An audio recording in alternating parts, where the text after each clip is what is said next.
Sejarah bioskop Banteng di kota Pangkal Pinang yang dulu. Masyarakat Pangkal Pinang di era tahun 40-80-an mungkin tidak asing lagi dengan potret bangunan di atas. Mungkin sedang menerka-nerka atau sudah lupa dari ingatan, mungkin ada yang mencoba mengingat namun lupa sepenggal nama bioskop tersebut, ya, bioskop Hebe atau dikenal dengan bioskop Banteng. Dokumentasi gambar bioskop tersebut diambil beberapa puluhan tahun yang silam, ketika bioskop Banteng masih sangat kokoh berdiri tegak menggurat seni perfilman di kota kecil Pangkal Pinang. Bioskop Banteng berdiri di tengah-tengah pasar pembangunan kota Pangkal Pinang.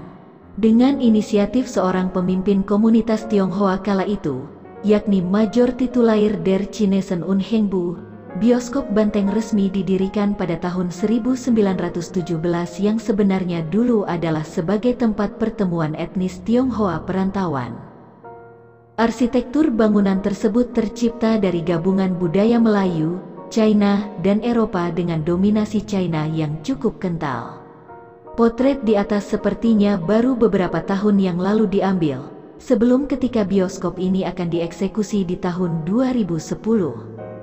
Masih tergambar jelas tulisan yang berada di puncak bangunan bioskop Banteng, ditulis dengan huruf China dengan bendera pusaka yang berada tepat di tengah seakan berbicara, "Aku ada untuk berdiri di tanah ini sebagai saksi sejarah budaya Pangkal Pinang."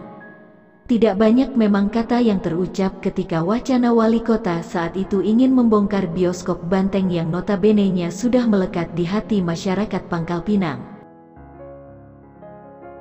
Muda-mudi Pangkal Pinang jelas tahu dan kenal potret gambar di atas.